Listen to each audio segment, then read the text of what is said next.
प्रधानमंत्री ने कहा है कि सहकारी समितियों को कंपनियों की तरह सुविधाएं और अन्य व्यवस्थाएं उपलब्ध कराई जाएंगी। इससे वे मजबूत बनेंगे। प्रधानमंत्री ने कल नई दिल्ली में भारतीय सहकारिता सम्मेलन के उद्घाटन के अवसर पर कहा कि सहकारिता क्षेत्र गांवों और किसानों की क्षमताओं को बढ़ाने में बड़ी भूमिका निभा रहे हैं। श्री मोदी ने कहा कि देश विकसित और आत्मनिर्भर बन रहा है और सहकारिता क्षेत्र को मजबूत करने के लिए कई कदम उठाए गए हैं। आज कोऑपरेटिव्स को वैसी ही सुविधाएं, वैसा ही प्लेटफॉर्म उपलब्ध कराया जा रहा है जैसा कॉरपोरेट सेक्टर को मिलता है। सहकारी समितियों की ताकत बढ़ाने के लिए उनके लिए टैक्स की दरों को भी कम किया गया है। सहकारिता क्षेत्र से जुड़े जो मुद्दे वर्षों से लंबित थे, उन्हें तेज गति से सुलझाया जा रहा है।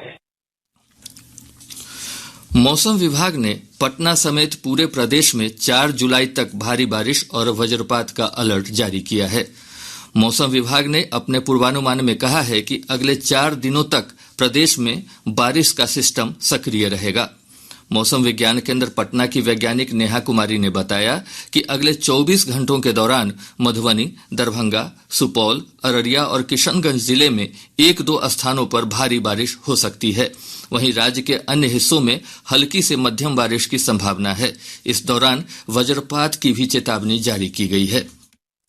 मौसम विश्लेषण के अनुसार अगले 24 घंटों के दौरान मधुबनी, दरभंगा, सुपौल, अररिया एवं किशनगंज जिलों के 1-2 स्थानों में भारी वर्षा की भी संभावना है। अगले 5 दिनों के दौरान अधिकतम तापमान में कोई विशेष परिवर्तन की संभावना नहीं है। इधर देर रात से ही राजधानी पटना सहित प्रदेश के कई हिस्सों में रुक रुक कर बारिश हो रही है। मौसम विभाग से प्राप्त जानकारी के अनुसार पिछले 24 घंटों के दौरान कुछ स्थानों पर भारी बारिश दर्ज की गई है। सबसे अधिक अररिया के फारबिसगंज में 143.2 मिलीमीटर बारिश हुई। वहीं कटिहार के बलरामपुर में रिकॉर्ड 160.4 मिलीमीटर बारिश रिकॉर्ड की गई। इसके अलावा कई स्थानों पर 60 मिलीमीटर से लेकर 100 मिलीमीटर तक बारिश हुई है। आपदा प्रबंधन विभाग ने खराब मौसम के दौरान लोगों से खेतों में काम नहीं करने की अपील की है। नेपाल के जलग्रहण क्षेत्र और राज्य में हो रही भारी बारिश के चलते गंडक, बूढ़ी गंडक, बागमती, कमला बलान, कोसी, महानंदा और अधवारा समूह की नदियों का जलस्तर तेजी से बढ़ा है। वाल्मीकि नगर स्थित गंडक बराज से 1,30,000 क्यूसेक पानी छोड़ा गया, जिससे तटवर्ती क्षेत्रों में बाढ़ का खतरा उत्पन्न हो गया है। गोपालगंज में भी गंडक नदी उफान पर है। खगड़िया से हमारे संवाददाता ने बताया है कि कोसी नदी का जलस्तर बढ़ने से बेलदौर प्रखंड के बलैठा पंचायत के निचले इलाकों में पानी फैलने लगा है। लोग बाढ़ की आशंका को लेकर ऊंचे स्थानों पर पलायन करने लगे हैं। वहीं सुपौल के भीमनगर बराज पर कोसी नदी उफान पर है। नदी का जलस्तर 6,09,40 क्यूसेक दर्ज किया गया। कोसी की सहायक नदियां तिलयुगा और बिहुल के जलस्तर में भी लगातार बढ़ोतरी हो रही है। नदियों के जलस्तर में बढ़ोतरी होने से निर्मली प्रखंड के पिपराही, ढोलही, लगुनिया, झखराही, रहरिया, थरिया और दिघिया गांव में पानी फैलने लगा है। इधर जल संसाधन विभाग ने संवेदनशील स्थानों पर बाढ़ निरोधात्मक कार्य तेज कर दिया है। विश्व प्रसिद्ध श्रावणी मेला 4 जुलाई से शुरू होगा। पर्यटन विभाग श्रावणी मेले को लेकर व्यापक तैयारियों में जुट गया है। श्रावणी मेला के दौरान कांवरियों का जत्था बांका, मुंगेर और भागलपुर से होकर गुजरता है। पर्यटन विभाग के सचिव अभय कुमार सिंह ने बताया कि कांवरियों की सुविधा और विश्राम के लिए बांका जिले के अबरखा में 600 बेड की टेंट सिटी का निर्माण कराया गया है। मुंगेर में श्रद्धालुओं के लिए 200 बेड की टेंट सिटी बनाई गई है। मालदा रेल मंडल के जमालपुर भागलपुर रेलखंड स्थित बरियारपुर और रतनपुर स्टेशनों पर विकास कार्यों को लेकर आज 10.5 घंटे का मेगा ब्लॉक रहेगा। इस कारण जमालपुर भागलपुर क्यूल के बीच गुजरने वाली अप डाउन की 1 दर्जन से ज्यादा ट्रेनें भी रद्द रहेंगी, जबकि 8 रेलगाड़ियों को परिवर्तित मार्ग से चलाया जाएगा। भागलपुर लोकमान्य तिलक एक्सप्रेस और up Bhagalpur Anand Vihar terminal Vikramshila express रविवार को बांका जेसीडीह के रास्ते चलेगी। रेलवे के आधिकारिक सूत्रों ने बताया कि अजमेर भागलपुर एक्सप्रेस आज किऊल झाझा जयसीडीह बांका के रास्ते पहुंचेगी। इसी तरह गया हावड़ा एक्सप्रेस रविवार को किऊल झाझा के रास्ते तथा 3 घंटे तक पुनर्निर्धारित चलेगी। Anand Vihar terminal Malda town express भी बरौनी कटिहार मालदा टाउन के रास्ते गई। बांका राजेंद्र नगर टर्मिनल एक्सप्रेस आज जयसीडीह किऊल के रास्ते जाएगी। प्रधानमंत्री नरेंद्र मोदी ने आयुष्मान भारत कार्ड को गरीबों को सशक्त करने वाला बताया। कल मध्य प्रदेश के शहडोल में आयुष्मान कार्ड वितरण समारोह को संबोधित करते हुए श्री मोदी ने कहा कि आयुष्मान भारत कार्ड गरीब आदमी की जेब में 5 लाख रुपए के एटीएम कार्ड की तरह है, जिससे वह देश में कहीं भी उपचार करा सकता है। हम आयुष्मान भारत योजना लेकर आए हैं, जिससे लोगों पर पड़ने वाला बोझ कम हुआ है। तो ये कार्ड उसकी जेब में 5 लाख रुपए के एटीएम कार्ड का काम करेगा। आपके पास एक कार्ड होगा तो कोई आपको इलाज के लिए मना नहीं कर पाएगा। प्रधानमंत्री नरेंद्र मोदी ने विपक्षी दलों की आलोचना करते हुए कहा कि लोगों को झूठी गारंटी देने वालों से सावधान रहना चाहिए। प्रधानमंत्री ने देशवासियों को आगाह करते हुए कहा कि इन नकली गारंटी देने वाले दलों से सावधान रहें।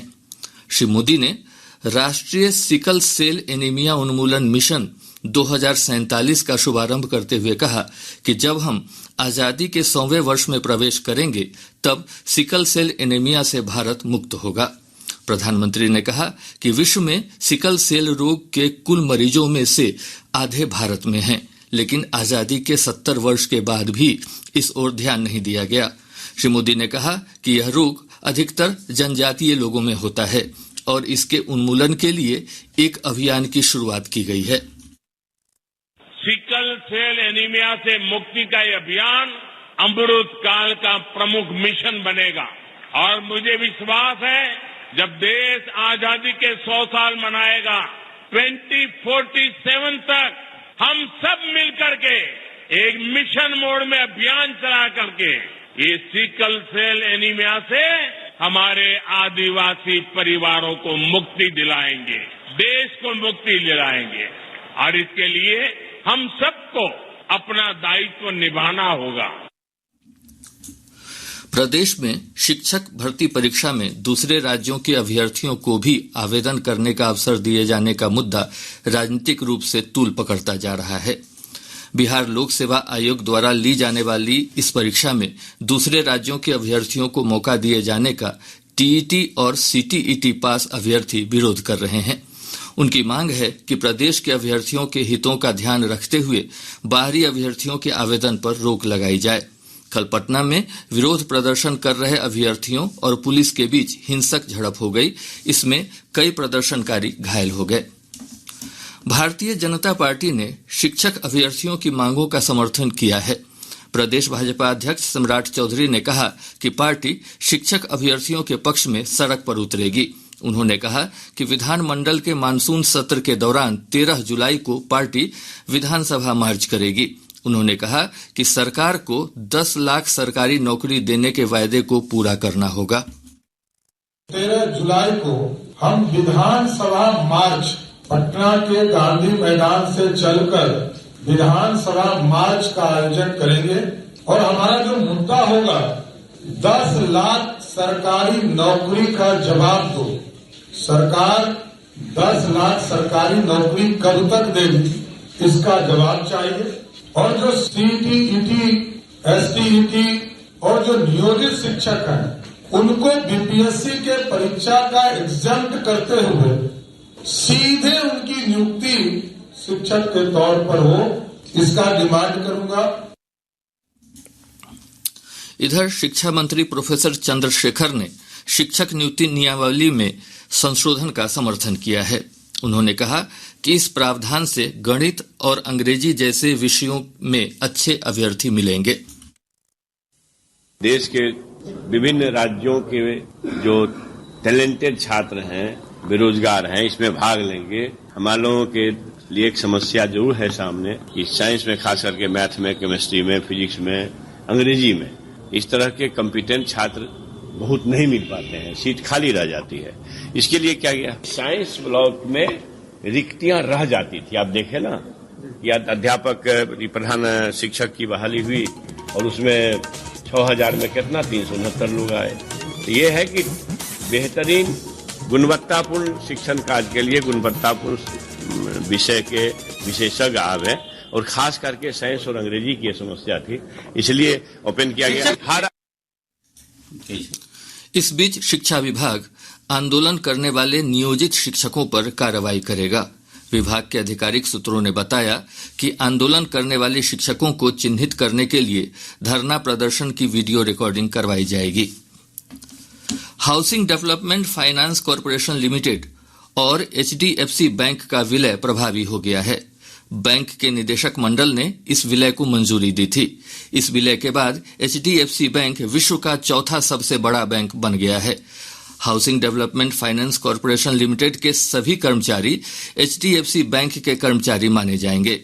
4 अप्रैल 2022 को इस विलय की घोषणा की गई थी। इस वर्ष जून महीने में माल और सेवा कर GST से 1,61,497 करोड़ रुपए प्राप्त हुए हैं। राजस्व की यह राशि पिछले वर्ष की इसी अवधि के तुलना में 12% अधिक है। कुल संग्रह में 31,013 करोड़ रुपए केंद्रीय माल और सेवा कर से, जबकि 38,292 करोड़ रुपए राज्य माल और सेवा कर से प्राप्त हुए हैं। समेकित माल और सेवा कर का योगदान 80,292 करोड़ रुपए है। वस्तुओं के आयात पर कर से प्राप्त 1,028 करोड़ रुपए सहित उपकर से 11,900 करोड़ रुपए अर्जित हुए हैं।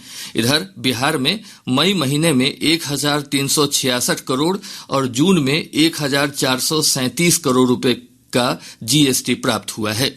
मई से जून महीने तक 5.2% GST में वृद्धि हुई है। अब पटना से प्रकाशित प्रमुख समाचार पत्रों की सुर्खियां। आज के सभी समाचार पत्रों ने अलग अलग खबरों को प्रमुखता से प्रकाशित किया है। हिंदुस्तान का शीर्षक है, मुख्यमंत्री नीतीश कुमार विकास कार्यों को लेकर फीडबैक लेंगे। अखबार लिखता है, जदयू सांसदों से अगले 3 दिन अलग अलग मिलेंगे CM। दैनिक जागरण की सुर्खी है, संसद का मानसून सत्र 20 जुलाई से, हंगामेदार रहने का आसार।